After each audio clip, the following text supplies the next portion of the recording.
Kondisi ekonomi masyarakat tidak sedang baik-baik saja. Tarif PPN naik dari 11% menjadi 12% mulai 1 Juli.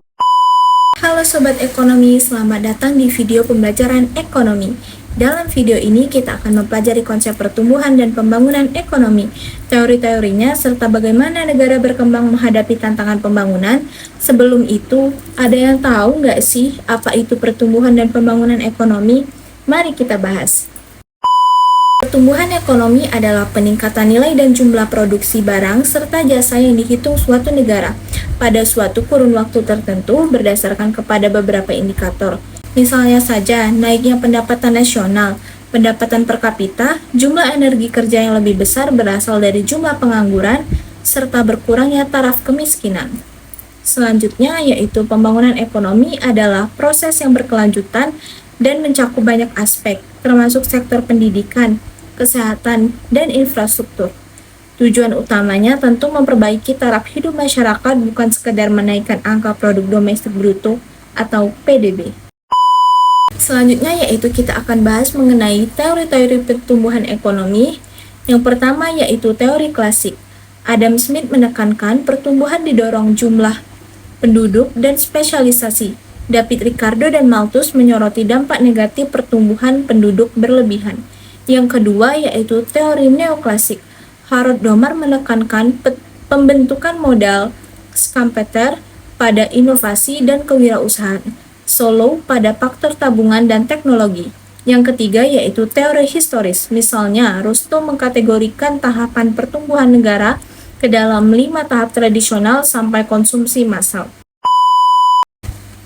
Adapun ciri pertumbuhan ekonomi ini dapat diklasifikasikan sebagai berikut. Yang pertama yaitu adanya laju pertumbuhan penduduk diikuti dengan produk per kapita yang cepat. Yang kedua yaitu terdapat kenaikan produktivitas dalam masyarakat. Yang ketiga adanya perubahan struktural yang tinggi. Yang keempat muncul urbanisasi dalam suatu negara. Yang kelima adanya ekspansi menuju ke negara yang dianggap lebih maju. Keenam muncul kondisi arus barang, modal, serta manusia antar berbagai bangsa di dunia. Selain itu, adapun ciri pembangunan ekonomi yaitu yang pertama, perubahan struktur ekonomi dari sektor primer atau pertanian ke sekunder dan tersier. Ini artinya negara mulai mengalami industrialisasi dan urbanisasi. Selain itu, pembangunan ekonomi juga berlangsung dalam jangka panjang berkelanjutan. Kedua, meningkatnya kualitas hidup masyarakat secara menyeluruh. Gak cuma dari segi ekonomi, tapi juga pendidikan, kesehatan, dan kesejahteraan sosial. Pemerataan hasil pembangunan juga jadi fokus utama, jadi nggak ada ketimpangan yang terlalu jauh antar daerah atau golongan.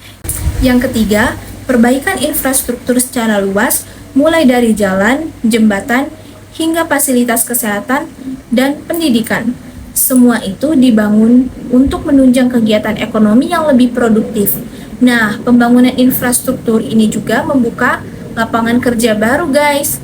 Yang keempat, adanya inovasi dan kemajuan teknologi juga termasuk dalam ciri pembangunan ekonomi.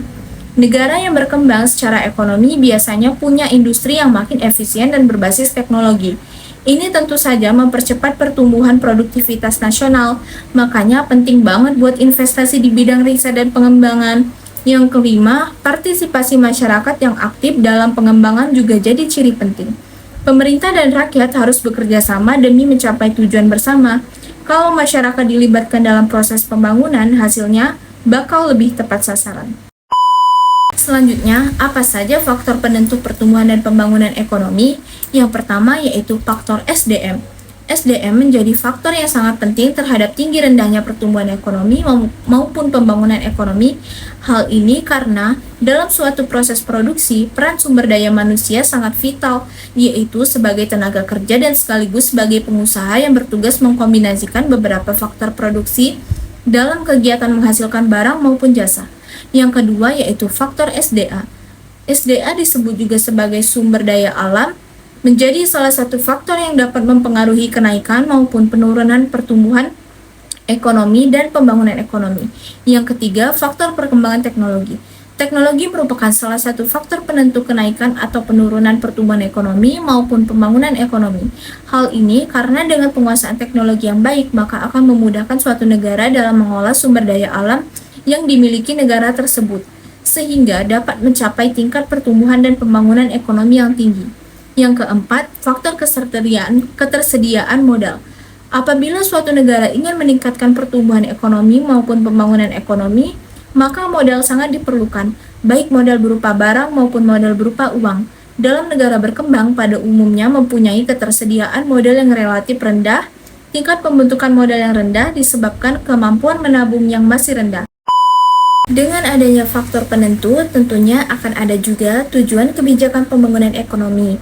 Yang pertama, dapat kita cermati bahwa tujuan utama kebijakan pembangunan ekonomi adalah mencapai pertumbuhan ekonomi yang berkelanjutan dan stabil.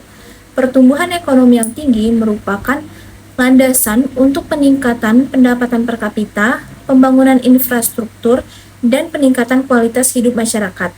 Selain itu juga sebagai pengentasan kemiskinan.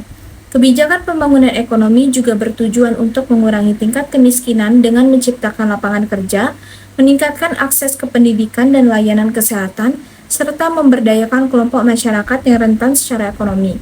Tak hanya itu, pemerataan pembangunan regional merupakan salah satu tujuan penting dalam kebijakan pembangunan ekonomi, yaitu mencapai pemerataan pembangunan antar daerah. Hal ini melibatkan pengalokasian sumber daya dan investasi yang adil, pembangunan infrastruktur, serta penguatan sektor-sektor ekonomi di daerah yang tertinggal. Setelah kalian simak penjelasan materi tadi, dapat kita beri contoh pembangunan ekonomi di Indonesia. Contoh konkret pembangunan ekonomi di Indonesia antara lain pembangunan jalan tol, MRT, LRT, sekolah baru, serta program pemberdayaan UMKM dan desa. Semua ini bertujuan meningkatkan taraf hidup masyarakat dan mengurangi kesenjangan. Setelah kalian menyimak penjelasan tadi, dapat kita simpulkan bahwa pertumbuhan dan pembangunan ekonomi harus berjalan beriringan untuk mencapai kemajuan yang adil dan merata. Yuk kita dukung pembangunan bangsa melalui peran aktif di bidang ekonomi. Terima kasih sudah menyimak video sampai akhir, semoga bermanfaat. Terima kasih sudah menonton.